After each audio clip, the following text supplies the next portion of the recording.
This is the Seahawkers Podcast, episode 485. I'm Brandon Schultz of the Military Seahawkers, and I am joined by my good buddy and Montana Seahawker, Adam Emmert. Adam, how you doing? I'm doing pretty good because I'm super proud of myself, and I'll tell you why. It's because I've been procrastinating doing this episode as long as humanly possible, and I think I nailed that because I haven't really wanted to circle back around and talk about what happened last Sunday, and we're gonna have to in all of that. But you know that after a week, it's helped some. But to be honest, man, the game just hurt my feelings. It did. It hurt my feelings.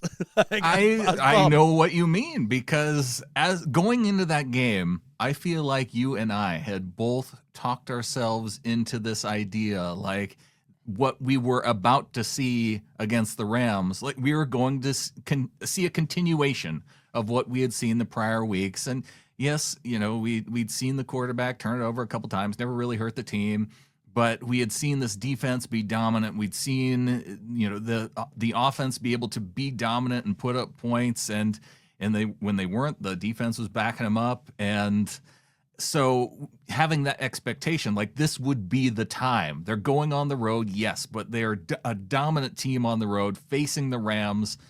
And then to have it go the way it did, like it's to turn it over 4 times and be kind of convinced like, okay, this just isn't going to happen. And then to see like one of the greatest punts in the history of punting in the NFL, and then convince yourself once again that this isn't going to happen because, okay, after a day like today, we aren't getting out of our own end zone because of the history that we've seen with this team when it's backed up against its end zone. And then to have it work out to where, oh my gosh, we're in makeable field goal range with Jason Myers. Like this could actually happen. It was in makeable range. Like what percentage were you? 20. 20? That feels right. Like I was maybe 30, just because Okay. I'm a little more optimistic than you. Sure. And I'm competitive that way. You win. But then to have it now come away from the game, and it's like, how did we go through all that? 4 turnovers, and with the expectations being like Sam couldn't do this and have a team that would be able to beat the Rams, and then have a team that he led in the final moments into position to have a 20 to 30% chance of beating the Rams. Yeah. I mean, it was quite the ride. And, you know, first off, I think there's kind of a global look at the game in terms of the result and how people feel coming out of it. And I think there's a couple of things that we can all agree on. And I think one of the things is, dang, outside of quarterback, defense was great. Offensive line was pretty good. 25 to 28% pressure rate, depending on where you look. That's a absolute win for an offensive line that at one point ends up with 2 backups playing late in the game. Yeah. And when you compare that to the last time Sam faced the Rams and got sacked 6 times. Right. And again, I've said it 1,000 times, 9 times, whatever it was. I honestly don't put that Rams playoff game so much on Sam. Like that's not one that I do. That some people do, and that's fine, I guess. Just because he didn't really have a fighting chance. He had a fighting chance in this game. I thought Kubiak had like a C game. Amy Holmes in our Discord pointed out some of the play action numbers and how maybe that could have been better. Yeah. I got to the run game a little bit more when your quarterback's struggling. There's criticisms there, but there's also stuff that worked in, some red zone failures. So I think one of the ways that we all look at this game coming out of it that I think we agree on is that, wow, like they're not far away from being able to wax this Rams team on the regular. Right. Now, I think where things kind of start to split is when we talk about Sam's performance. And, you know, I've got some thoughts on that, and we can kind of dive into that.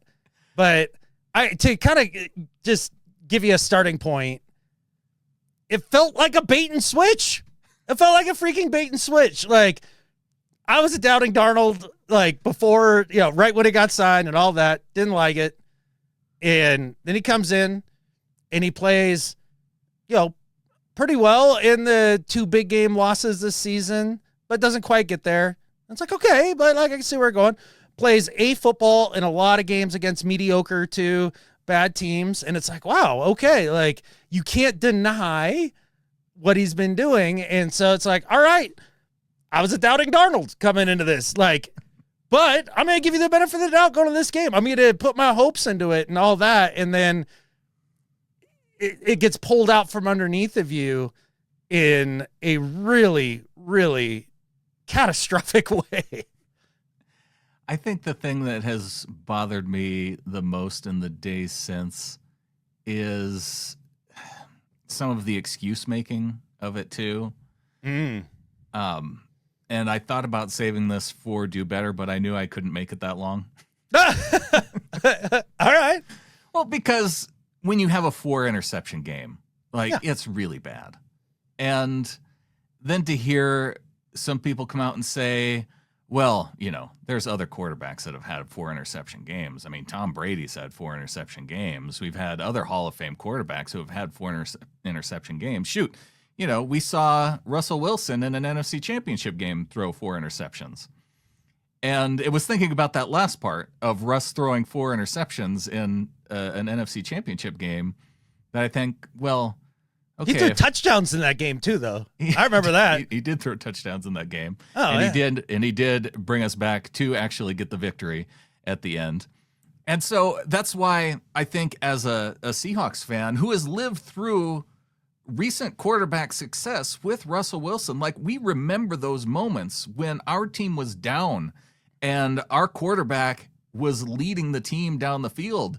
Among the fan base, there was not a one of us that were doubting Darnold's, to use that term for Russ. Like we knew our quarterback was going to live up to this moment. And yes, there were times where he didn't pull through.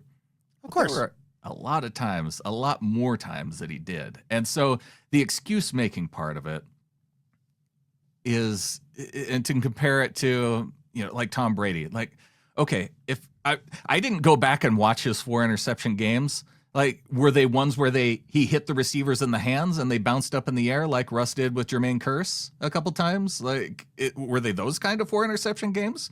Or were they ones where under pressure and locked onto a receiver and determined that you're going to go to throw in that direction despite what could happen?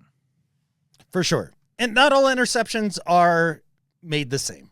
Like they're all a little different, and there's reasons for all of them, and it can be all over the spectrum, no doubt about it.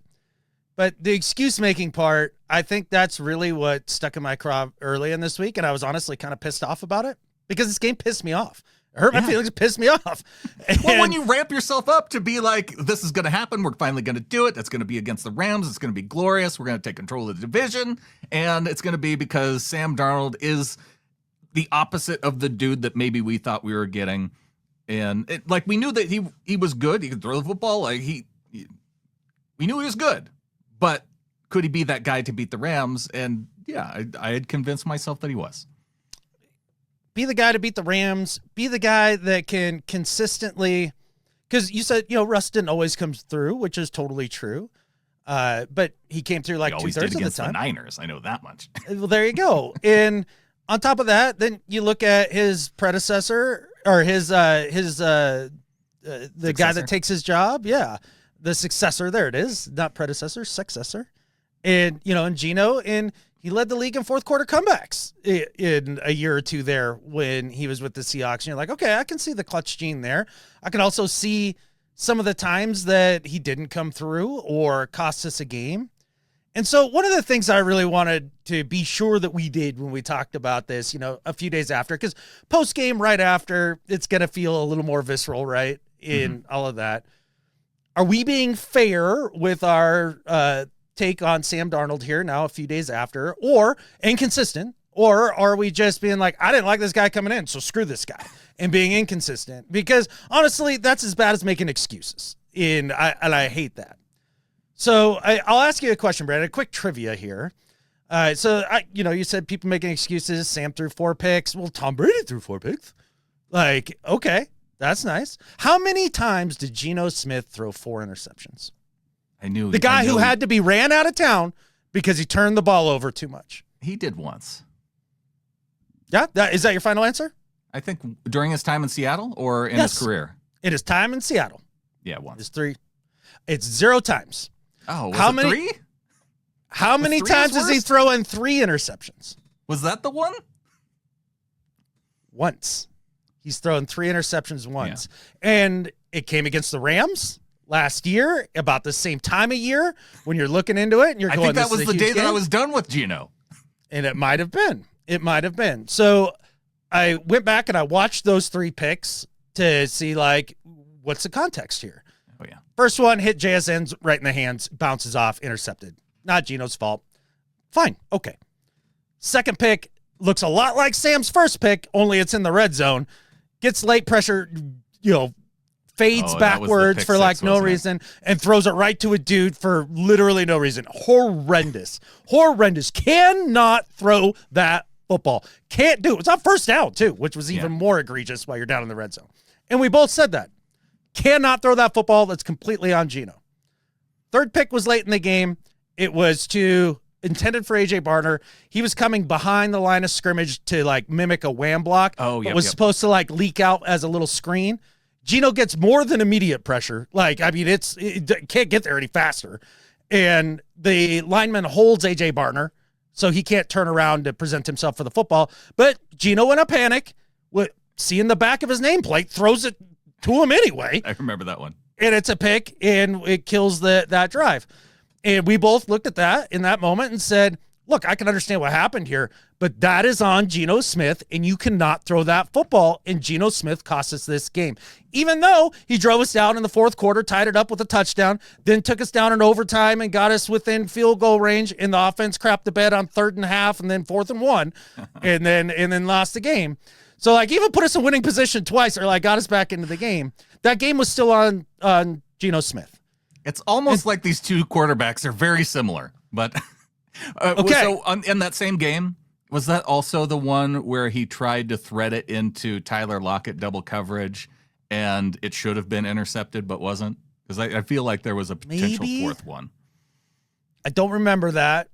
I didn't see it, but I only watched kind of the condensed version just so I could catch the they probably wouldn't have shown an incomplete pass. But here's the thing. Geno Smith also threw for 3 touchdowns in that game. Oh, yeah. And he was the only reason we were in. Oh, that's not true. The defense also played well that day. Yeah. But he, it was a good day from him on the touchdown side. It was a terrible day on the pick side. Cost us the game. And so when I went back and I looked at this with Sam and the 4 picks, you can make all the excuses you want. You cannot throw 4 interceptions as a starting NFL quarterback in a big division game, in a low-scoring division game, and not expect to get roasted for it. You can't. It's completely unacceptable. I call it QB malpractice. I don't know if that's how you feel after seeing it for a few games, but I have some reasons why. Well, I don't think it's unfair to criticize him for probably a game that he's going to be ultra critical of himself. That's the one thing with a lot of professional athletes, like they know after the game that they had a bad game. It's pretty dang obvious. Like when you throw 4 interceptions, and I think with Sam, maybe he's done it one other time in his career. Yeah. So it's rare to have a game that bad. And even when you talk about having the clutch gene, like Sam has a lot of fourth quarter comebacks, but I think when I think about guys with the clutch gene, it's about it's not just fourth quarter comebacks. And I know we put a big premium on that. Sure. But there's also being able to come back in big moments and not shrinking in big moments. And I looking back over Sam's career, like I'm having a hard time finding a big moment where I felt like he has shown himself to come through. Like, because again, going back and thinking about Russ, I'm passing over any of the Geno stuff because I know what it was like to watch Russ and be in those big moments and feel like no matter who the opponent was, he was going to find a way, like in that prime Russ time. And where he was a super duper star, top 3 quarterback. There's not a lot of argument otherwise, right? Right. And I know some of us even forget that he had that time in his career, but he was that dude for the Seahawks. 8 years ago. Yeah. And it was incredible. And so I still am in that feeling like, oh, that's what I know what I want. And it's that I want to have that belief in my quarterback in that moment. And so going back into some of the Sam Darnold games, like I'm trying to find evidence of where I can take that nugget and go, yeah, he did it there. And so now I can believe that he does have that ability to do it. And I think I'm going to be stuck in that spot until I actually see it. We've kind of seen it once this year, right? With the Cardinals game where came through in the end. Ooh, the Cardinals. But not a big moment, right?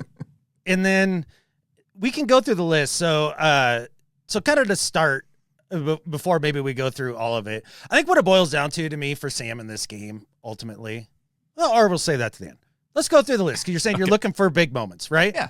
So I sat down and I thought to myself, all right, let's go through last year with Minnesota, this year with the Seahawks. Like, let's circle the big games. Let's see what it looked like and kind of go from there, because I took some time to get outside of myself and really try to talk to other people. So I spent a lot of time actually talking to Clinton, who's far more optimistic about everything than I am by a ton.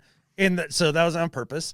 And also with the DCH, because I value his opinion greatly when it comes to this stuff. And I could see some of the stuff he was posting regarding it and being a little more optimistic than me.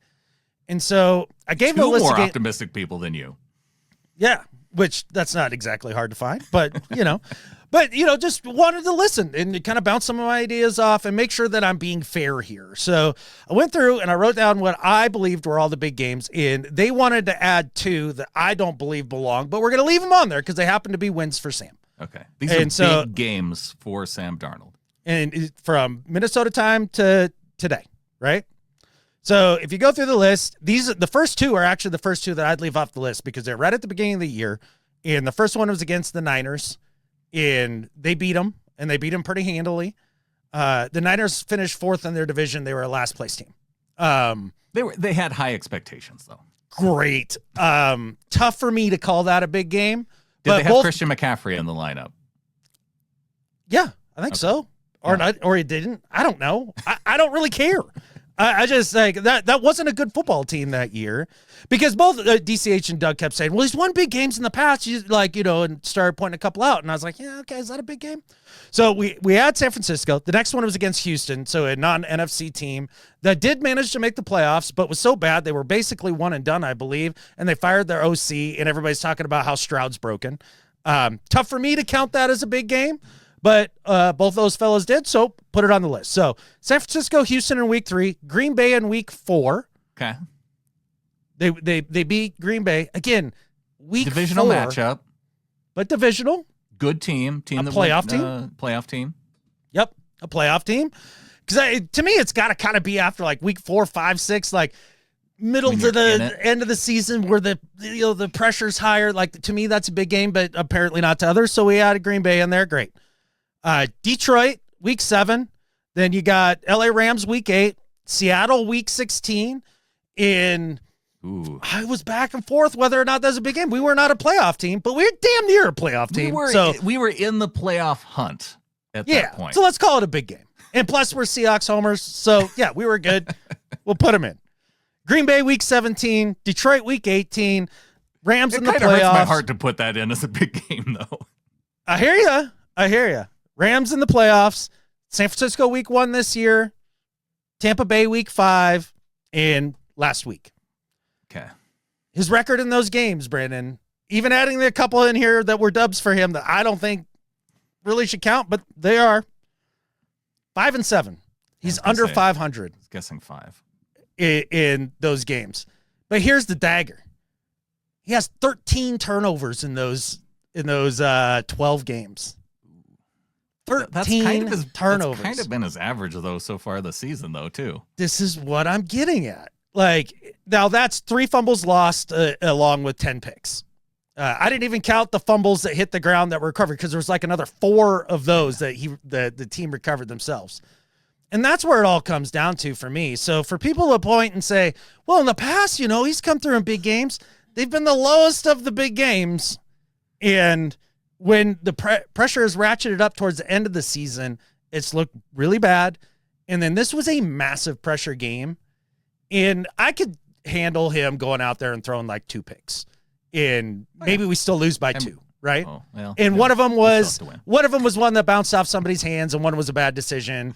And, you'd be like, okay, look, team didn't quite win, but, he didn't play terribly. But he went out there and completely shit the bed. Like, I expected the ceiling of the way that he plays to come down about 25% playing a really good defense. Yeah.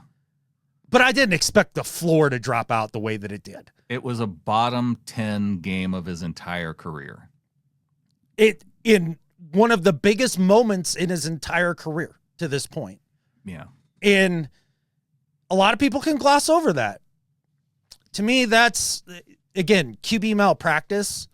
And the biggest reason overall is there's that fine line between, making plays and, reeling them in, but being, as Brock loves saying on Brock and So Go Play Smart, Not Scared, like Tom Moore.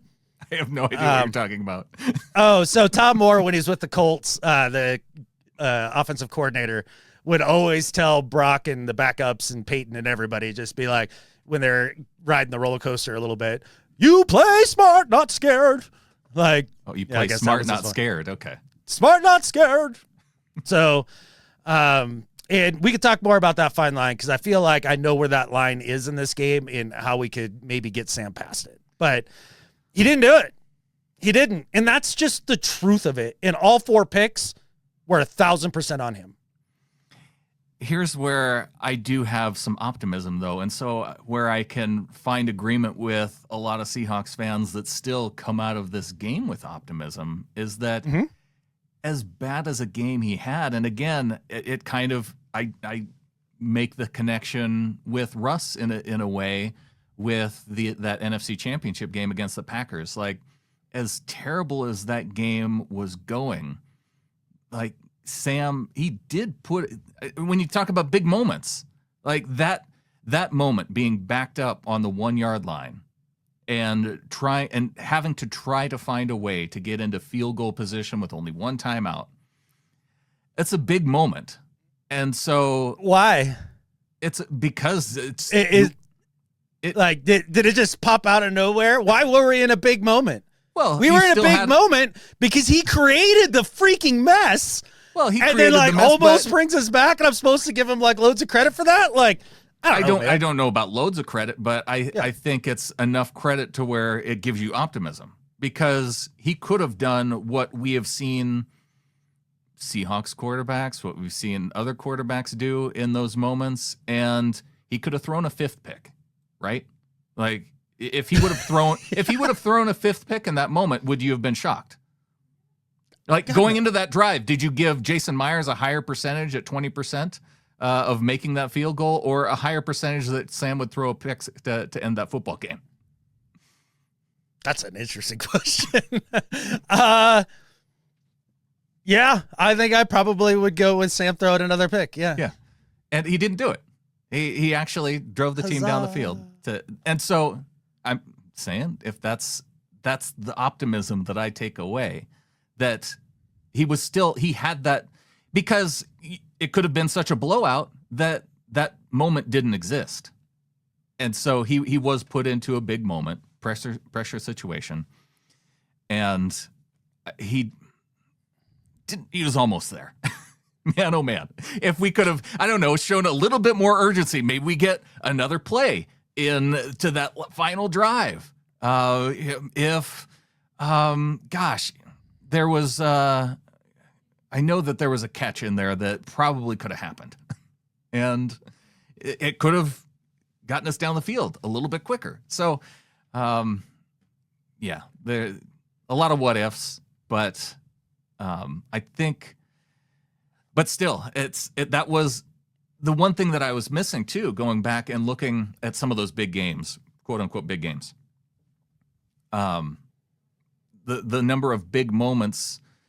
The one other big moment that I could maybe point to, if the Vikings game against the Seahawks was a big game, like that was the only one that I could find where he threw that game-winning touchdown to Justin Jefferson over the top of the Seahawks defense.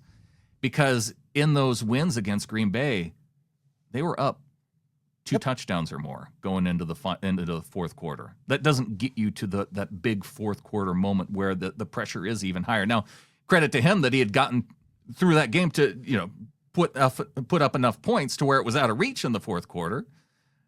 But again, I'm looking for those moments at the end of the game. And so, yeah, I didn't even really look at the Niners or Texans because, like you said, those were so early to know whether or not he had moments within those games. I don't know. Maybe he did.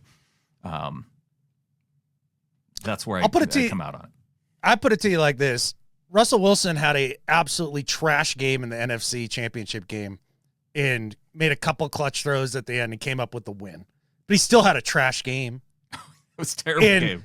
So here was my thing, because I thought about this a lot. I was like, well, if Sam, does get it down the field a little bit more, Myers makes a 61-yarder or whatever it is, does that really change what happened for the entire game? I guess I have a hard time giving a guy credit for creating a complete crap storm that you got to claw yourself out of single-handedly and then being like, yeah, he almost clawed back out, only because the rest of the team was so good that it gave him the opportunity to. So I do understand having optimism after this game, and I think, there's a lot of ways to fan, right? And everybody can do it how they'd like. But I'm incredibly optimistic about the team. Like, I love what I saw from the team as a whole and, like, what this could mean going forward and where we're going and what Coach Mike is cooking and all of that. But I happen to be a person that can have two things that can be true in my mind at the same time. And the other is that after that game, I'm incredibly pessimistic about the quarterback being able to figure it out. And for me, it's simply this. People are treating Sam Darnold as if he's like a third-year quarterback or a second-year quarterback. And look, I understand that development with the Jets you got to throw out the Jets years. That's like greater college. You don't, though. You don't throw them completely out. You can, even with bad coaching, you can be gaining experience in terms of how to read whether or not the corner is playing well off and outside the numbers, and you should never throw an out directly at him while you stare it down, as he did on his second interception, right? Like, he is an 8th-year guy, and he's now been in QB rehab for 2.5 years. He spent a full year in San Francisco getting his poop in a group, then the full year in Minnesota, actually putting that into practice and everything, and now about a little over a half year with the Seahawks, and he still hasn't figured it out. Like, guys could run out of town, like, at this point in their 3-year window as a rookie. And this guy's an 8-year starter who's seen way more, or an 8-year quarterback who has seen way more throughout his career and taking mental reps and seeing how guys succeed and seeing how systems are supposed to work and now playing in a good system 3 years in a row. And you put out that performance. Wow. Like, it's so unacceptable. It's hard to put into words. Yeah. The only other guy that I can think of that has been kind of in that similar situation was his teammate in Carolina, Baker Mayfield, because he's gone through that gauntlet of bad team in Cleveland, had to go to Carolina, and then he did his QB rehab in LA with the Rams, and then went to Tampa. Yeah. So, and I don't think we've seen that bad of a Baker Mayfield performance, but I mean, he's won playoff games. He won at least one. He won one with Tampa, and I think he even won one with Cleveland. Oh, he won one with the Browns. He did. Absolutely. And they got rid of their one playoff winning quarterback. Yeah, well, Browns are going to Brown, right? But I think what's so difficult for me is we talk about the fine line and how you find that. And that's something DCH and I talked a lot about when we chatted. And like, because that is the thing that separates the really good quarterbacks, Alex Smiths of the world, from Patrick Mahomes, right? That fine line. Or one guy, when you talk about turnovers, Adam, the guy that I think of who was great at being able to overcome those, Brett Favre. Yeah. Like Yeah, somehow absolutely. he would chuck picks in multiple games, fumbles, and yet he would find ways to win. I'll tell you right now, him and Elway were the most winning chuckers I've ever seen in my life. Like, Yeah. It's amazing. It's amazing. But they both had talent that Sam will never have, right? And that's not a knock on Sam at all. That's just Brett Favre and John Elway were just a different kind of thing. Like, They both moved better than Sam. They had bigger arms than Sam, all of that stuff. But I think about that fine line. What does it mean? And we got a fantastic example in this football game between Stafford and Darnold. And Stafford is top 5 quarterback in this game. There's just no denying it. It sucks, but it's true. And what we saw out of Matt Stafford in that game, he didn't put up big numbers. His offense didn't move the ball very well. He did, get a touchdown to Devontae, all that. But what we didn't see was him turn it over because Stafford figured out pretty quick by about the end of the first quarter, ooh, we got 2 elite defenses out here. This is going to be a defensive battle, low scoring. I do not need to take chances that we don't need. This isn't Seahawks Bucks, trying to outscore each other, whoever has the ball last, where you got to take extra risks because if you don't convert, you ain't winning that game. Like, no way, shape, or form. But in this game, for Sam Darnold, after his second interception, to not either have somebody in his ear or for him to realize himself what type of football game he is, the situational football, because that's what all comes back to in these big games. All the big games, they're good teams, so they can all do the basics good. We're talking about what happens in those high leverage situations and if you know what you should be doing or not. And Sam couldn't read the moment. Like the jump pass, that's hero ball catfish that you don't need in any way. Right. You don't need it.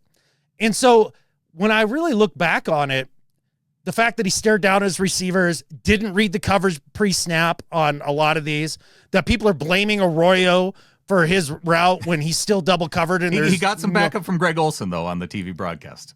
Yeah, well, that guy. You just can't throw that football. And all the pressure he got was late in the down, relatively late in the down. He even drifted into pressure on the first one that he didn't need to. The whole right side of the pocket, Abe had pancaked his dude. He could just have drifted to the right. So much room over there. Yeah. And not realize at some point, I don't need to take these risks. That's not what my team needs for me. My team needs for me to take a sack and punt. Yeah. Or dirt it. Well, early on too, okay, that was one. But I would say once the second half started, and I thought Clinton really pointed out well too, how the second half started, like the very first play of the game, they come out heavy with a fullback, and then they split everybody out wide. It completely set the tone. I love vertical stretching Oots out there playing the Y. That's really fun. Like, how silly is that? Like, you're coming out and saying, oh, you know what? What it felt to me watching that back was that Clint Kubiak went into halftime and said, you know what? We can't play our brand of football. We got to go out there and immediately tell them on the first play of the game that now they're dictating to us because now we're going from I formation out to 4 wide with our fullback out wide. Like, and so I think coaching plays a role in this too, because I think you can have that discussion too to say to Sam, look, they are sitting on everything past 10 yards. Like, you have to be check down Darnold today if we're going to win this game. Like, and I know that you can do that because I have seen you play that type of football. And even through the second half, we saw some great checkdowns that helped move the ball down the field. Shoot. Yep. In the final drive, backed up on the 1. We saw that that's why it took so long to kind of dig their way out from the goal line. But they hit some checkdowns and they started moving the ball. So, like, he can do it. It just, I'm a little bit disappointed that the coaching didn't have that point of it too, saying this is the type of game we're going to play. You got to stop unless you see it 10 yards down the field, unless you can hit JSN in his one hand going down the sideline, like you make slightly that over a throw ball. Yeah. Then you take those, but not over the middle past 10 yards because that's what they're sitting on. Yeah. So you got to understand the situation. I don't think Kubiak helped him, and I do want to talk about that a little more. But to kind of put a bow on some of the Sam stuff, for me, it's not just even the 4 picks. Like, you get down in the red zone, and your offense does nothing. Like, you're the quarterback. You are in charge at the end of the day. And, early in the game, after the first pick, then they get the next drive, and he underthrows Kupp. And, that's a first down. Like, one of the few times that Kupp can get open. Don't waste it. He hit that window, too. He had the opening. Like, that was one of those Clean throws pocket. that was 20 yards down the field. And he read it right and just didn't quite get it there. And then to underthrow Shaheed on the touchdown to let that DB come back into the play. Now, did the DB have to make a great play to break that up? Yes. Yes. Did the Rams play really good defense all night? Absolutely. They get paid too, so you got to give them some credit for baiting them into some stuff. But, the pick to Kupp on the comeback. The JSN pick. Like, that was a very athletic move by the cornerback, because when Sam threw that ball, the DB had his hips open to the field when JSN was taking splitting off to the sideline. And how he got his hips flipped around in time to then, part of it was Sam wasn't able to get much on the ball because, he had a dude in his face. But it was still a really athletic play by the DB to then get into position to pick that off. So I listened to a couple other people break down film, because we all say tape don't lie, but boy, do we all take away different stories when we watch the tape, right? And I was like, all right, like, am I being hard here? Like, listen. I listened to Chris Sims talk about it a little bit, all 4 on Sam. I listened to Kurt talk about it, Kurt Warner, all 4 on Sam. But they both highlighted this about the pick to JSN, and this is why it is so derelict on duty, QB malpractice. When he gets up to the line of scrimmage in the way they're aligned, that corner is playing 8 yards off, and he's outside the numbers, exactly where JSN is going to run that route. You immediately, as a quarterback, this isn't according to me. This is according to Chris Sims and Kurt Warner. Two dudes who played NFL quarterback. Yeah, and a dude who won a Super Bowl. Yeah. They're like, no, you see that, and you're like, nope, not going there with the ball. And so you read the left side of the field, which Barner was open, Kupp was open. You can't go, not only to go there, but to lock on, hit your back foot, wait another beat for the pressure to get there. When Charbonnet doesn't come up for pass pro and tries to leak out instead. Yeah. And then still throw the football there. Like, that is such a terrible pick that, like, that's like John Skelton level crap. Sure. Like, about the worst quarterback I can think of. It was just maddening. It was absolutely maddening. I wanted to point out that when he hit his back foot and started to throw, the DB's hips baited were him facing. That's probably what he was doing, which is an incredible bait then. Oh, it's good defense. It's good defense. But also, too, like, you can't ever throw that football. Yeah. You just can't do it. So when I, like, going into this game, Brandon, I was kind of like, all right, Sam's bought some equity here with some of his play. 50-50 chance he gets us through this. Like, it's a tough game, big matchup, all that. He'll probably turn the ball over once or twice, but we're good enough. It'll be okay. And we've proven that. And then to slap us all in the face with whatever that garbage was that he rolled out there was just beyond the pale. And so for me, at this point in the season, I am 70-30. It's less likely that he'll figure this big game stuff out. And, the evidence points to that. And if your hope points to something else and you have higher hope that that's going to happen, you're more than welcome to do that. Again, there's 1,000 ways to fan, and I'm not going to tell you how to do it. But for me personally, I'm not out, but also, too, it's kind of like, damn, Sam. Well, there's other opportunities coming up. The next two, back-to-back, you have the Indianapolis Colts and you have the Rams on Thursday Night Football. So those are 2 games to where he is going to have the chance to then prove it once again. Absolutely. There's more meat on the bone of the season. We'll get to see how he does it. And so I didn't want to come on here and just complain.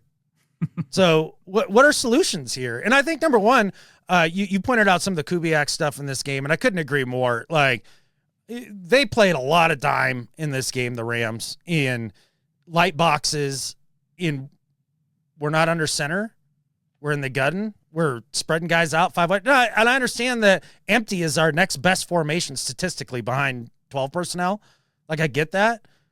But if they're gonna dare you by playing those light boxes all the time, hand it off to the run game that is working. It's working. I know it's not Saquon Barkley from last year working, but that's not what it needs to be. Like, hand the ball off, man. I do think Kubiak gets dinged for that one. It should have been closer to, with the way that Sam came out and you could tell he was rattled early and like needed to settle down.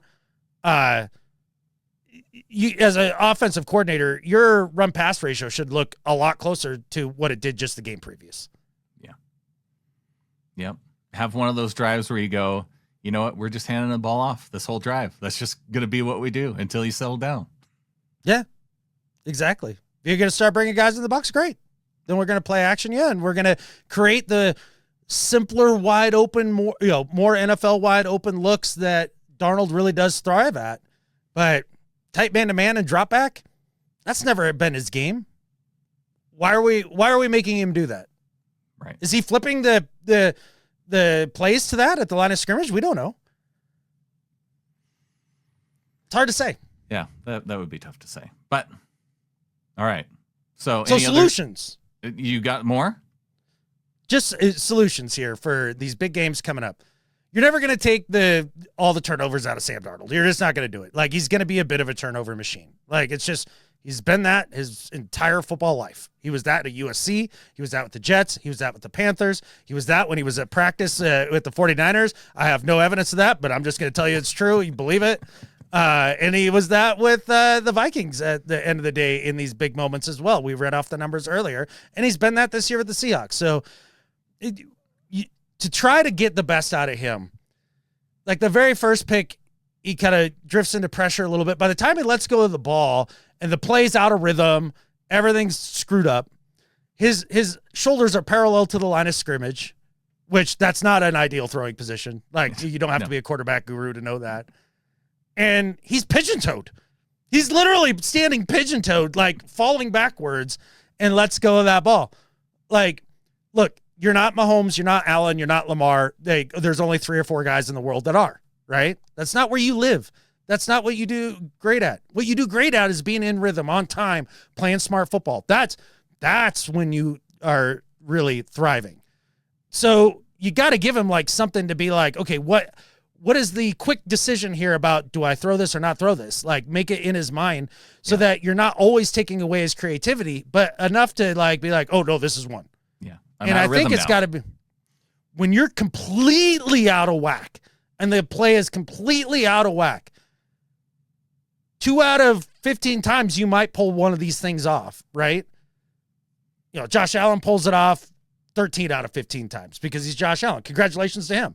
Like, but that's not you. Eat it, dirt it. We got a great defense. We got a good running game. Is going to be just fine.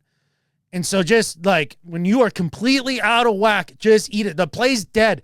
There's no point even looking downfield anymore. It's done. And I think that would help cut out maybe about half of them. Yeah. Okay. Good suggestion. Can we get this? Can we get a note to Sam's locker or Kubiak's locker? Do coaches have shouldn't lockers? Need me to say any of this, man. I am not that smart. So, yeah. I think they know. Coming out of this game, dude, like incredibly optimistic about the team. Fired up. I love this season so far as a whole. Like, it's been fun. It's about the most fun we've had in maybe like 5 years, right? Hey, there's still lots of time for fun. Lots of time. But Sam Darnold hurt my feelings. I could point on the doll where like Sam Darnold hurt me last week and it was right in the heart. I could tell. Yeah. Someone that didn't hurt any of us. It's JSN, Jaxon Smith-Njigba, because look at this top 5. Look at this guy. Look at the season this dude's having. 1,146 yards. He's 200 yards over George Pickens, who is having an incredible season with the Cowboys and sharing the football with CD freaking Lamb there in Dallas. then Jamar Chase, who's going to have to face a 1-game suspension, and so there's no way he's catching JSN. Then you got Puka, who is an incredible situation down in LA and is 300 yards receiving behind him. And Drake London, who is like the only pass catcher on the Falcons, who now has to face the fact that he doesn't have Michael Penix, which is a huge injury for the Falcons. He's injured too. Yeah. ACL. Yeah, I think he's done. Golly, that sucks. It's Never wish that on anybody. Right? No, and I think London's hurt too. Yeah, that's who I was talking about. Oh. Yeah, okay. They're both hurt. Who else? Who has the ACL other than London? Penix. Oh, yeah. Gosh, that's just tragic, man. That's just tragic. But holy smokes, like you look at George Pickens here, right? Having a prolific year. Shout out Shoddy, too. Like, congratulations right. to him. Yeah, that's kind of fun. I'm rooting for Shoddy, no doubt. I hate the Cowboys, but I'm rooting for Shoddy. He's doing that on a defense optional team. So you're going to have a zillion possessions, and you're always playing from behind and, like, all that. So, like, your numbers ought to be huge. Not the case for JSN. JSN is putting up this kind of production on not a defense optional. Defense is mandatory. It is the straw that stirs this team's drink. And he's still just killing it. 1,146 yards. Can JSN be the legitimate number one wide receiver on a football team? Declaratively, yes. I feel like, any conversations or questions we had about them in the offseason, those are gone. Yeah. It's been fun, man. I'm so fired up for him, too. 10 straight games of 75 yards or more. The only player in NFL history to do that, which that's pretty cool. The most 100-yard games by a Seahawks receiver in a season. I think that's a true fact. And he's like 150 yards away from being the all-time season receiving leader. Yeah, he's replaced. Yeah, on he a would team break that had a Hall of Famer and Steve Largent. Borderline Joey Galloway never made the Hall of Fame, right? But borderline Hall of Fame. Pro Bowls and stuff. Yeah. Another Hall of Famer, Jerry Rice, who I don't know if you saw this, Adam. We added Rice Jr. to the team. We're going to the Super Bowl. It's about time. Yeah. We'll see if he's on the team in a few weeks. It's kind of cool to bring back Rice's kid. I knew. I even told this to the boys on What If. I don't know if we said it on air or off air that when you brought this up, you were going to say Seahawks Hall of Famer Jerry Rice. I knew that's the way you were going to do this. Did you know that I was also going to make the announcement that he needs to ask his dad if he can wear his number? Oh, he does? I don't know. Well, no, you'd have to ask Steve. Thank you. It took you a little while to get there. Yeah, sorry. Is Steve Rice's daddy? So he had to ask his grandpa. Maybe. I mean, in wide receiver trees, yeah. I don't know. I'll go with it for you, though. Yeah. Steve Largent is Jerry Rice's daddy. Another player we've got to call out, Adam, Devon Witherspoon. And I thought this was neat that I put this out of, and this is at New Era 72 out on X. But looking at Witherspoon's snap alignment count, linebacker 45 snaps, slot corner 105, boundary corner 140, and he has been out a little bit this season. But as a boundary corner, one catch for, 6 yards? Yeah. I mean, we all knew he was good in the slot because he started there, from his rookie year. But there was enough outside stuff on his tape at Illinois where, we were talking about, well, what do you do when he's back and Eamon and Job and Woolen? What do you do? Put him outside. I think he'll be just fine. He's been more than just fine. Spoon's freaking awesome, man. And the reason why it makes it cool that you can do that, put him out on the boundary when you have a guy that you drafted, a Nick Eamon able to come in and be like that legitimate big dude, because Witherspoon, he plays big. But he's not Nick Eamon size. And so my concern when you play a guy like Witherspoon in that position, defensive back is one of the positions that gets hurt more than any other in the NFL, because you have little dudes who are trying to tackle guys that are much bigger than them with the football, whether it's in the run game, whether it's tight ends, they can get hurt easily out there.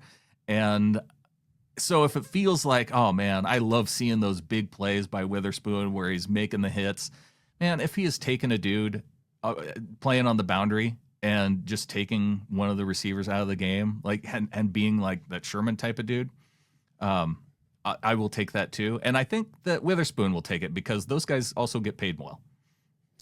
I think Bob Sanders is the best undersized football player in the secondary I have ever seen in my entire life. Mm-hmm. And if you're a younger football person and you're not aware of Bob Sanders from the Colts, look it up. You will not be disappointed.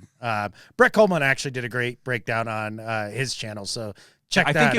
I think if you type human missile into Google search, yeah, but a safety played down the box, hit hard, smaller dude. In as you're saying, trying to hit bigger guys, but you're also doing it from distance with all that speed and like the collisions are gnarly.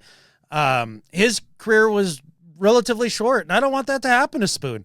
I love this. Let's get Eamon inside, have him be that bigger dude that can lay the wood and, put out that Chancellor type punishment from the slot position, and then let Spoon go to work outside and just lock things up. And then this season, and maybe it'll be the last season, but him across from Woolen, who's really come on, and I thought he had a nice day against Adams. He got cooked right there on the goal line, but that's literally not what he does, right? Like Chenna was right there too. If Chenna drops like just a little bit more depth, he's probably in that lane. Yeah. Or was it Imamori that was out on the edge? No, he was the one that took the man in motion. There you go. If I'm remembering right. That feels right. I just know that Woolen in that sort of matchup and the quick jitterbug, 2-yard box type thing, not his game, right? You kind of would hope that maybe one of the other corners is on him there. So I'm not even mad about that. Otherwise, he made Adams' day really tough. And so shout out to Reek Woolen in this game, as well as the defensive line for their just another stacking of a game of elite performance in really taking the starch out of Stafford early. It's awesome. It's awesome. I know. They had us there. They had us right there. They kept us there the whole game. And that's the last part about the save. They had all the support in the world to make this happen, and man. So that's why if people are like, why are you still talking about it? It's because of the frustration. Like we talked about it directly after the game. This is our first opportunity to talk about it since, and in a more measured way. It was very emotional after the game. Hell yeah, I was about as mad as my fandom can be, But I think it needed to be said. And I think there were some things that hadn't been talked about among others that I think we touched on too, that I thought were important points. So, all right, well, if we're going to talk about some important things too, how about the game coming up against the Tennessee Titans? I don't know if we need to spend a ton of time on it. It is a Who team, but I felt like this was the case. And then Field Goals and Mookie came out. Mookie Alexander wrote an article about how close all of our matchups have been with the Titans, like throughout history. There's been. Don't do that to me, Mookie. He's a smart guy. Don't do that to me. Well, and see, I bet he was like, this feels true. I'm going to go back and check it all. And he did. He listed all the scores of Tennessee versus the Seahawks. And I think that the largest margin of victory came on the Tennessee side, and it was 6 points. Like between these two teams in the history, there has never been a game outside the margin of 6 points in victory. And it went on the Tennessee side. Wow, that's interesting. Well, that streak's getting broken this weekend. It better be, right? Dude, I was joking with Clinton, I think, before we did What If, and it was like, could we legitimately kneel the ball 3 times every time on offense and punt it away, and the defense could come up with a turnover and a stop to get us to 10 points? I think we could and win the game 10-0. Yeah. As much as, when I look at that side of the defense and I see Jeffrey Simmons, who's a really good defensive tackle, really, and then I worry about, that pressure up the middle from Jeff Simmons. And then I see Sebastian Joseph Day. They got one of the best run stoppers on their defensive line. And also in the interior, they got Tavondre Sweat. Like, I look at that interior, and then I look behind, and they have Cody freaking Barton on their defense at linebacker. And it's like, oh no, we should definitely run on these guys. Yeah. Look, I have nothing but respect for Simmons. I think he's a fantastic football player, and I wish that he could have spent the majority of his career somewhere else, so we could really appreciate him, probably the way that he should be. Joseph Day, like, especially at this point in his career, that's just a guy. Like, he's just a guy. He's still a nice piece. Like, he can still stop the run. He's the league average guy there. Okay, yeah, that's what he did. Yeah, that's what he still does. I mean, that's cool. And then Cody Barton. So, look, I think Cody's been doing pretty well in coverage this year. I think he's actually picked up his game in that aspect a little bit. Interesting. Yeah. That's just what I heard. I don't know. I have been watching Cody Barton Titan film. I haven't done a lot of work on this game, to be honest. Like, because look, this Titan team just being where they're at, right? Rookie quarterback, and I like Cam Ward. And I think they've got themselves one. Yeah, I watched that game last week, and I mean, I watched parts of it, and I thought he legitimately was going to bring him back. Shoot, he had pulled ahead. Yeah. And had him in position to win. And I thought, oh, maybe they aren't done yet. And then they lost. He's gonna get pummeled this week. Like, wear an extra flak jacket, whatever you got to do, Cam. Like, I just warning you, because I don't want you to get hurt, man, because I hate it when dudes get hurt. But receiving core decimated. Sounds like they might bring Restrepo back, the Miami wide receiver, when he was down there at the University of Miami. I actually liked Restrepo's film a little bit. Yeah. Maybe that might be dangerous. I don't know. Maybe that's not true. Maybe they won't bring him back, but rumor that I had kind of heard floating around. But just where they're at as a team this year, rookie quarterback, decimated by injuries, the team, fire your head coach on an interim head coach in a season that you're kind of just like, we're just here for Cam's development, and let's play out the string until we know what direction we're going as a franchise. The one thing about the Seahawks we've seen this year that you can hang your hat on without question is that they have not played down to inferior opponents. They have just kept their pedal on the metal. So that's why I'm probably irrationally cocky for this game. Even coming off of the heartbreak. I apologize in advance to all the Tennessee Titans fans who are braving their way to this game to watch it. And we're going to, like, Seahawks fans there's going to be so many Seahawks fans in there, and we're all going to be cocky because it's like, oh, we should win this game. They're probably going to think, like, who is this cocky fan base that you guys have? You know, Sam Darnold, who hasn't won anything, and we just watched him, crap the bed against the Rams. Why are you guys so cocky? And we're like, yeah, because we're going to win, and we're going to do it in your house. And so in some ways, I feel a little bit, I don't know. I feel in a certain way about this game. Yeah, for sure. It all comes down to just the beginning of the day, the defense and what they're going to do to poor Cam in that offense. Because their best receiver is old man Van Jefferson. And he's not really that old because he's been around since 2020, but it feels like he's been around forever. Yeah, I think he came in the same year as Justin Jefferson, right? Were they the same year? Oh, wait. Yeah, that was the same year, 2020. Yeah. Okay, because I had them confused that entire first season, and I was like, everybody was like, this Justin Jefferson kid's great. And I'd be like, what are you talking about? I've been watching this guy. He's just not that good. Like, because I had the two Jeffersons confused. Yeah, Van Jefferson ain't it. I mean, he had some nice games against us when he was with the Rams. No, he didn't. What games? I know. I blocked this out, too. Blocked what out? I don't know what you're talking about.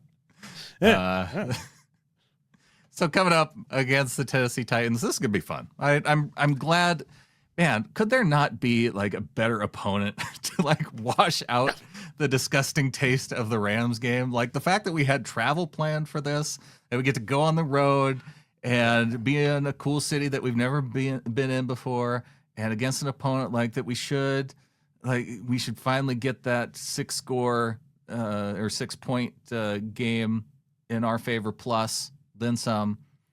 If they don't win by how many? How disappointed are you? Like, is there going to be any disappointment if they win by less than 2 touchdowns? The only disappointment I'll have is if there's a injury or two that is really just like, no, we can't. Like have the Gray Zabel injury? Like no, I'm not putting names to anything. I'm not putting names to anything. I'm not putting that juju out there. Gray's going to be back for this game. Maybe. I mean, or leave him out for a week. That's fine. But yeah, I mean, the best news that came out of the Rams game by far, right? Like, whew, thank goodness on that one. So yeah, that would disappoint me. And if we ended up with an L, that would disappoint me. Any dub makes me a happy camper because any dub, as long as there's no crazy injuries and no, we've had like some 6-3 dubs that didn't feel like dubs. Don't care. All right, let's get to the second half of the show. All right.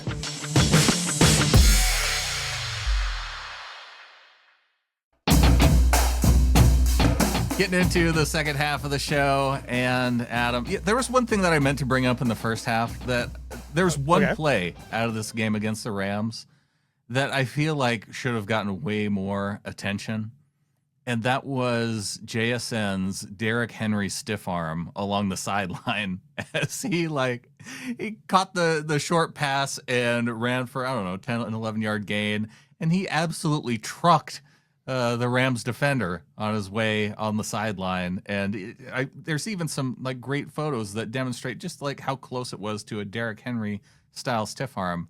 I wish we would have been able to celebrate it more.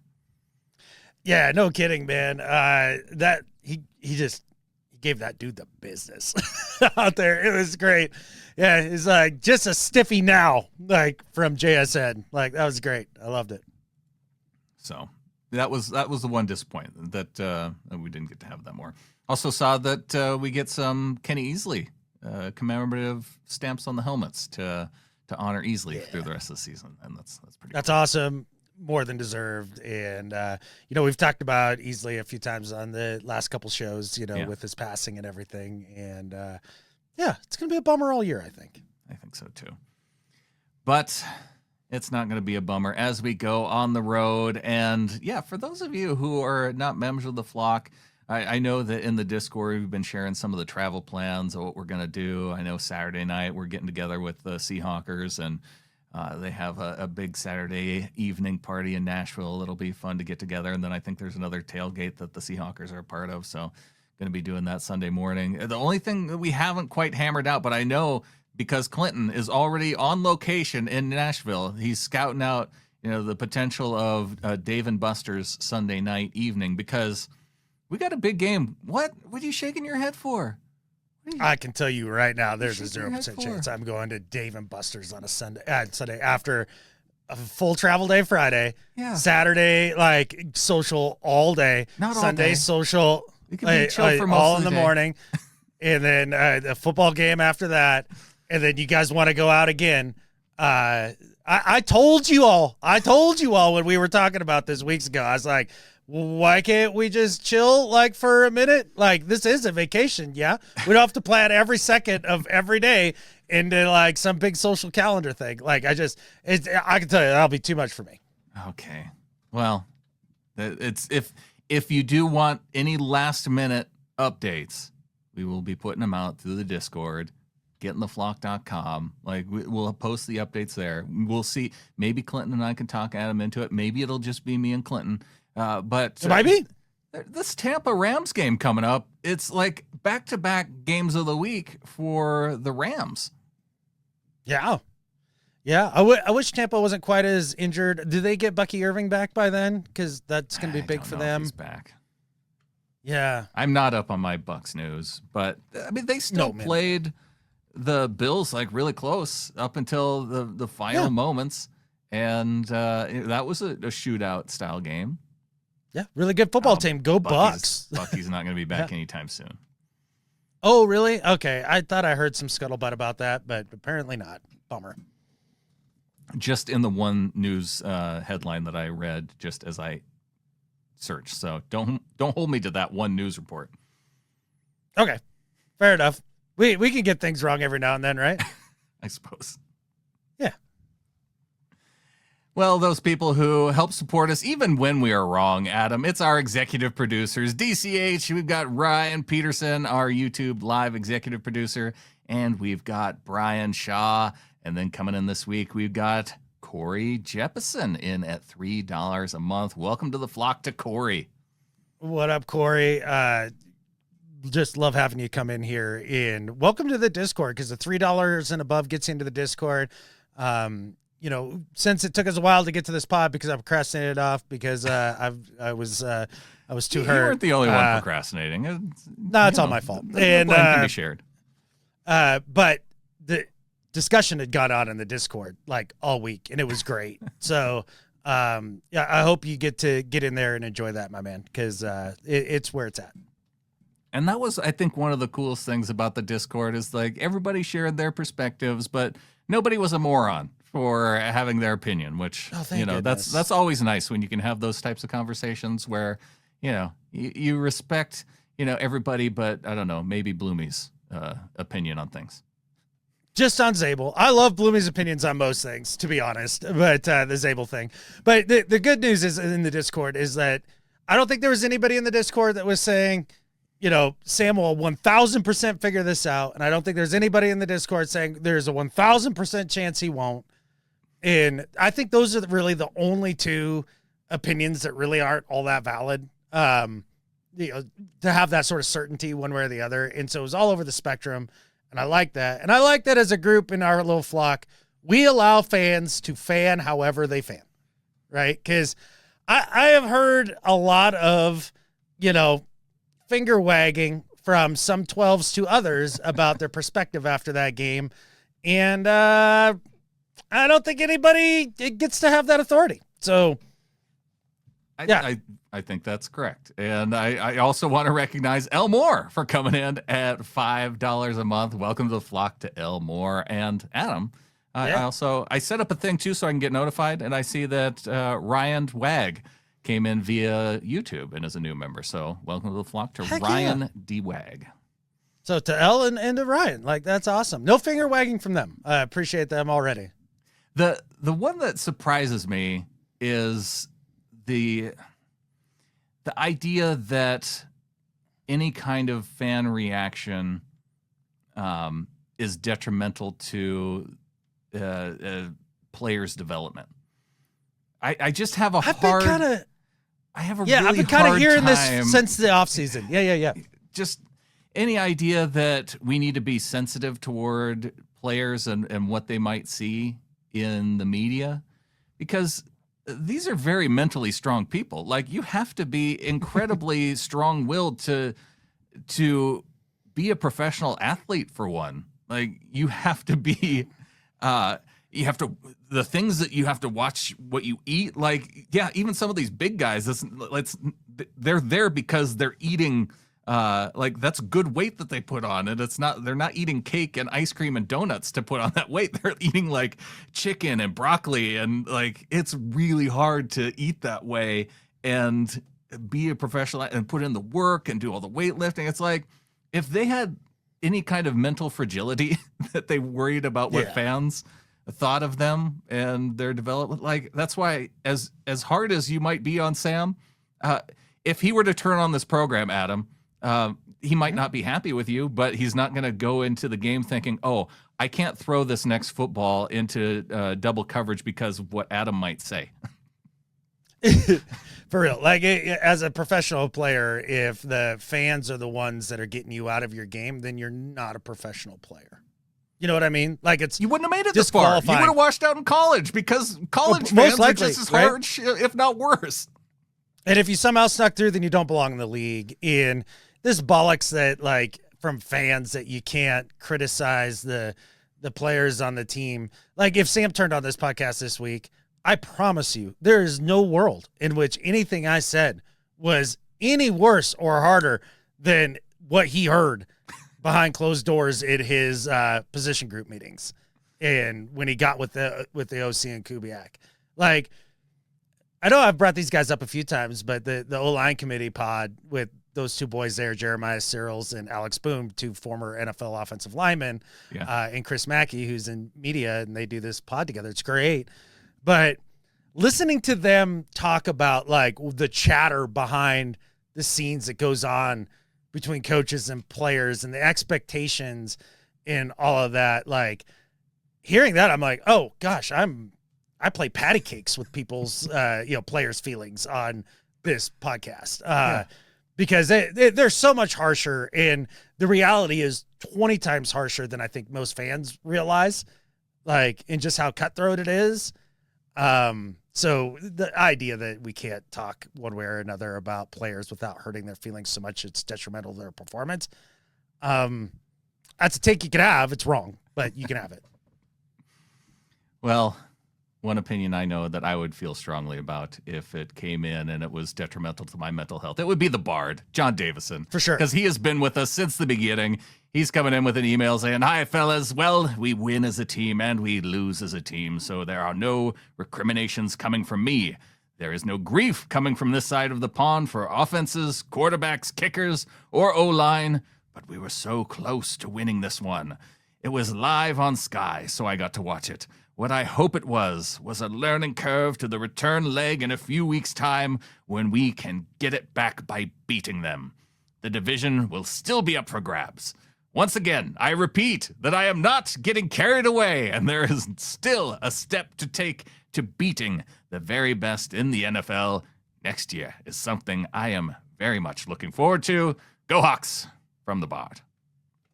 Go Hawks. I appreciate that, man. The Bard's great, man. I love it when he comes in.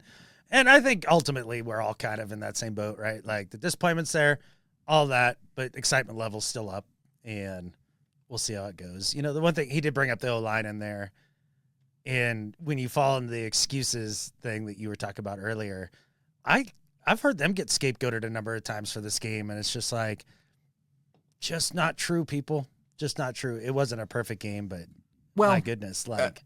I will say that of the 4 interceptions that Sam threw, there were recorded pressures on 3 of the 4 throws. So there was pressure there. Is that PFF pressure or like regular pressure? Because those are different pressure numbers. The first one is the PFF. It's like a fly in Brazil flaps its wings and it's a pressure. Well, the first one of the reasons why Darnold found himself pigeon-toed was because he was trying to get out of the way of Olu being in his lap. Was he trying to get out of the way? Is that what he was doing? Or is he trying to get in the way of it? Because that's how it looked to me. It looked like he was moving to his left. Yes. Of all the places in the world to go, like in that situation, that was the one place you could go. Yeah. I don't know.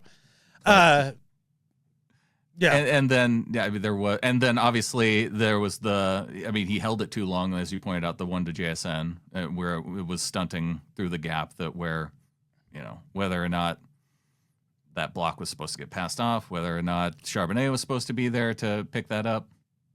Well, and here's another interesting thing that, again, I've kind of picked up listening to these offensive linemen talk a little bit more, is that on that particular play, say he plays it front side like he did, the ball was supposed to be out well before, was it Young that came around on the looper? Yeah. And then, okay, even if you choose not to play front side, you play backside, you would have had the ball out well before Young gets there to Barner or Kupp, who was even the deeper kind of in-breaking route there. And so from an offensive lineman perspective, when you're in the room at the end of the day, they're like, throw the ball. They're like, we did our job. Throw the ball. Yeah. Like that's it for them. So like, if you're going to put that on the offensive line there, I don't think you understand, like, timing wise, wasn't putting it on what the they have in their line. head. Not you. That's a proverbial you. Yeah. But people do, in your head as a offensive lineman, you're thinking like 1001, 1002, and you get to about there, ball should be out. Yeah. It just was pressure. And then the little self-created pressure. Yeah. Yeah. And then I think there was legit pressure on the last one, where he kind of did the jump pass into. Yeah, it came around the edge a little bit. Could still step up. Could still just take a sack. But the one to Arroyo, that was not. That was the one that I looked at, and it, maybe there was some traffic at his feet because I think Cross kind of got trucked on that one, but I didn't think that it impacted his throw at all. Yeah, I don't know, man. That's all. That's all the type of pressure as a NFL quarterback that you should be able to deal with. When you go to what is it, the NFL film room, and you look at pressures and you look at throws under pressure, 3 of the 4 showed up on the pressure side. Okay. Yeah. I mean, it's just like all interceptions aren't created equal, right? Like all pressures aren't. So. All right. On to do better and better at life. Adam, I don't know if you've seen this phenomenon yet or experienced it. It is a phenomenon. And it is Nick Shook, who on NFL.com does weekly power rankings, not of teams, not power rankings of teams that we're all used to, rankings of quarterbacks. Week to week, rankings of quarterbacks. And so, just like you have power rankings of teams that go, up 3 or down 4 based on wins and losses, now we have power rankings of quarterbacks. This does not say, like, why do we need this? Why do we need to know the week-to-week power rankings of... I can understand it with teams because we're used to that. But quarterbacks? What? Do we need to power rank receivers after every week and their up and down performance? Yeah. This is the roller coaster nature of the league that I don't think that we need... And I'm very careful about the slippery slope idea. I don't think we need to power rank every position group, let alone quarterbacks. And so for Nick Shook, maybe this wasn't your idea. Maybe this is one of the big wigs at NFL that said, not only do we need power rankings for teams, we need power rankings for quarterbacks. Whoever came up with that idea, do better. Yeah. I guess you get Nick Wright's Mahomes Mountain like almost weekly, I think, where he's tearing out the quarterbacks and all that. Oh, this is in tiers too. Yeah. Because that was the headline in this one is that, Lamar Jackson played so poorly this week that now he's in tier 3. They won, right? I don't know. I think they did.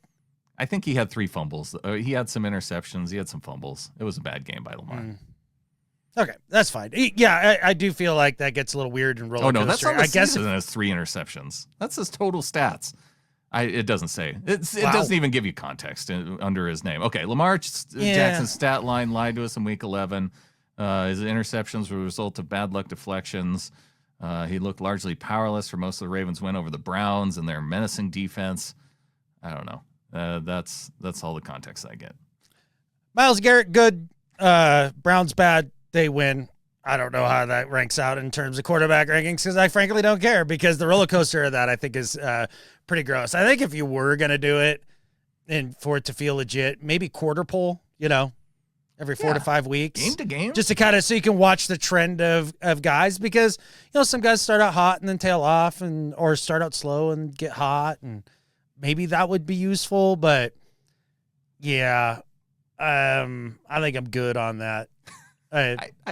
I had never gone looking for this. I had until I saw this headline of quarterback rankings because Drake May vaults Patrick Mahomes. Oh yeah, because it was Drake May over Patrick Mahomes and Lamar Jackson falling into tier 3, and I'm like, what makes Lamar like mid-season turn into a tier 3 quarterback? I guess if you're counting playing Myles Garrett, I guess. I don't know, man.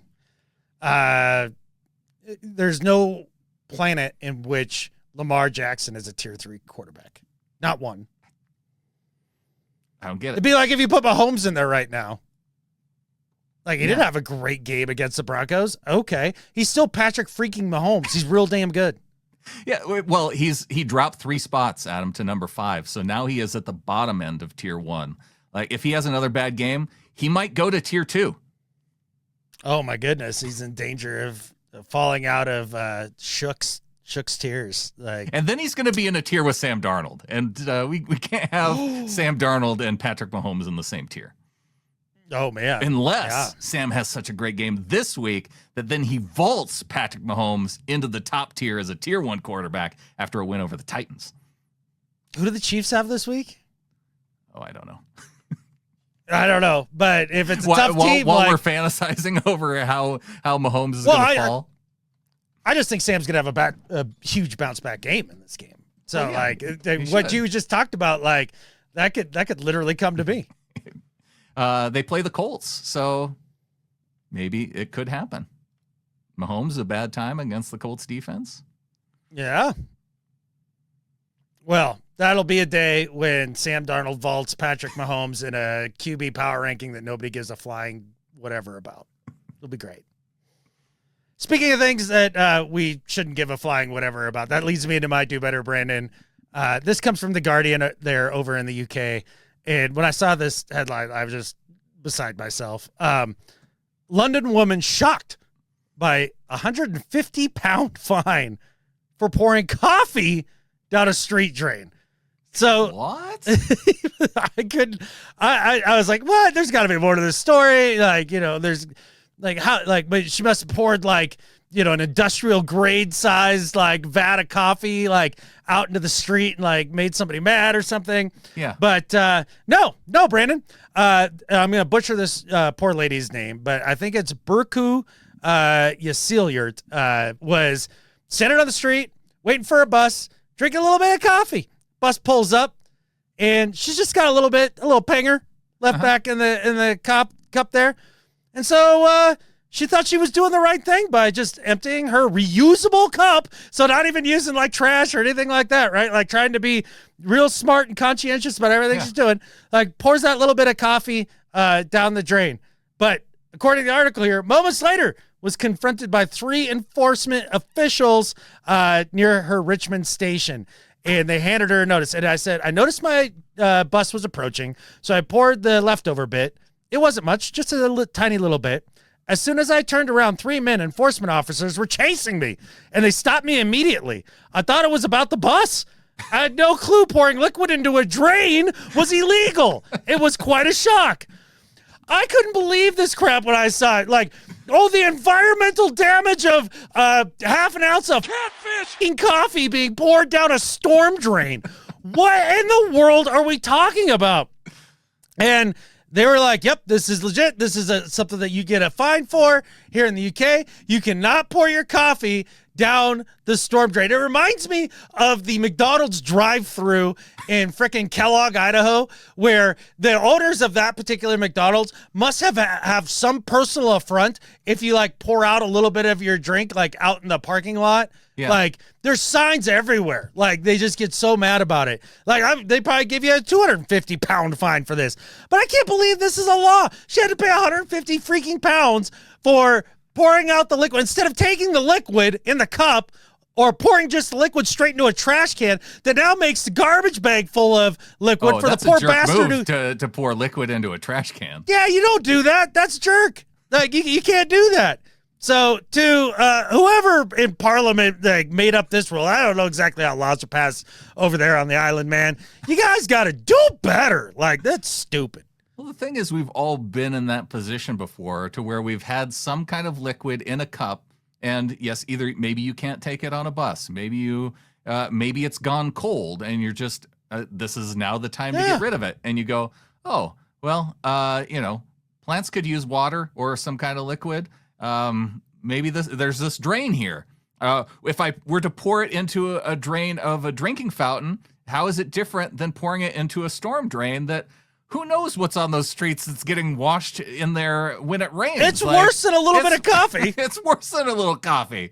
So I think that maybe the cool thing is London has like all the other problems figured out. That now they've gotten down to the little stuff like this. Oh, yeah, for sure. Honestly, from the last I heard, everything is running swimmingly over there. So, yeah. Better focus on this. I'm glad they got the crackdown. Golly. Yeah. Yeah. Poor lady. Man, I would owe the UK government like $50,000. Yeah. Could you just have a tab? I guess. I'm just going to pour this out, put it on my tab. Yeah. Unreal. Well, on to Better at Life. My Better at Life this week, Adam, is for our linebacker. And for our linebacker doing That's My Quarterback to all of the, all of the Sam Darnold detractors, I suppose, because one of the cool things we saw in the post-game press conference was, and the social media team of the Seahawks, they were even quick to put out the video of him F-bombing all of reality that maybe would want to criticize Sam Darnold. And I thought it was a cool thing to do. They even ran the uncensored version, which I thought was also good because like everybody knows what he's saying. So you can go ahead and run the uncensored version. Like we've all heard those words before. But I just like the fact that for a teammate to come out so strongly, like you talked about the idea of, okay, when they get into some of those team meetings, they're probably going to have the conversations. You know, Pete Carroll used to call it Tell the Truth Mondays or whatever. Mm-hmm. I'm sure it's not new for any team to get into the film room and say, yeah, we got to figure out exactly what happened here so we don't make similar mistakes. But to have a teammate come out and be so strong to say, yeah, this is the kind of team that we want to be. We want to be a tight, close team. Sam Darnold's our quarterback, and anybody who has anything to say, come see me. And nobody's going to mess with Ernest Jones. I'm not going to mess with Ernest Jones. And Adam, I know when he was saying, F off, like he was talking directly at you. Oh, yeah. I mean, if you got anything to say about Sam Darnold, then F you. Well, I guess F me, because I have things to say. But with that said, I do believe that this is the only way that publicly in your forward-facing stuff that you can approach this as a team. And they have to rally around Sam and really pick him up. And it's probably for the better going forward. So, and I displaying leadership. Yeah. That Hawkblogger said something really cool. Like, doing something like that could be a defining moment of the season. Like, to where we did this and now we're all rallying around. And because he is that team leader. And for him to be like saying it to the fans, but I think that also goes to the locker room. I think they hear that sort of thing. Like, we have to be, as a team, we have to be solid if we're going to go anywhere this year. Yeah. And for Ernest Jones to do that, he's better at life than Skip Bayless. I agree. I love EJ. And, if I need to hear a mouthful from EJ for my commentary today, then I guess that's what I need. But, at the end of the day, I do appreciate the way that the coaches and, Mike, everybody just rallied around Sam. It's what you need to do. He is our quarterback for the rest of this year. He is. We're not going to see Drew Lock unless it's injury. It's not happening. Yeah. Oh, yeah. And I did hear that from some fans, too. Like, what would it take to put in Drew Lock? Injury. It would take an injury. Yeah, without question. But I don't think we're going to see Sam Darnold injured. And that's why he's my better at life than Skip Bayless this week, Brandon. A full redemption arc.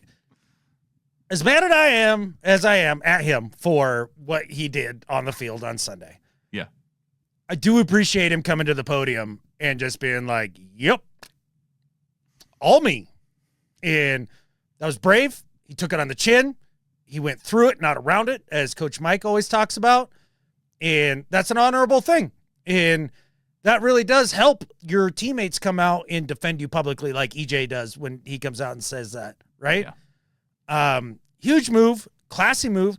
I love Sam Darnold the person. I do. I've said that awesome. A zillion times on this podcast. Like, I do. And I appreciated his demeanor and what he did when he came out and faced the media and took responsibility for it. The thing is, just taking responsibility for it. Is it enough? Like, at some point you got to do more. We'll see if this is the first step though. And we'll see how it goes. And I really did appreciate that. That's one of the things that Sam's brings as a starting level quarterback that, the Shedeur Sanderses of the world don't. Right. And we've all seen, you've seen guys who come to the podium and they're like, I got to go look at the film and, really see, what was going on. Like that's a way to get around accountability, is to point to, I got to look at the film to know if it was really my fault. Yeah. I mean, or you could just pull an Aaron Rodgers and just like start plucking players off your team and just like gently placing them right in front of the axles of the bus so that there's no way that they could be missed. I mean, you could do that too. Yeah. Yeah. So I just had a lot of respect for that. And for that, and to end on a more positive note, Sam is my better at life than Skip Bayless. Hey, there we go. We got two of our offensive, we'll call them captains, because we all know that Sam Darnold, Ernest Jones, the two leaders on this team, there's others, but those are the guys helping to propel us forward. and Adam. I can't wait to watch these two guys. Going back to Ernest Jones, how great was it to see him out there playing his former team after thinking that we might lose him for a couple weeks? I know. There he was out there and had a great game. It was awesome. Helped lead that defense, and a delight to see. And big fan of EJ Ford. All right. Well, it's going to be fun. Going on the road. Clinton's already there. We're going to be heading there on Friday. Looking forward to seeing all the little flockers in Nashville coming up, Adam. Oh, can't wait for it. Let's go terminate the Titans. Let's go. And I think with that, there's only one thing left to say. Go Hawks. Go Hawks.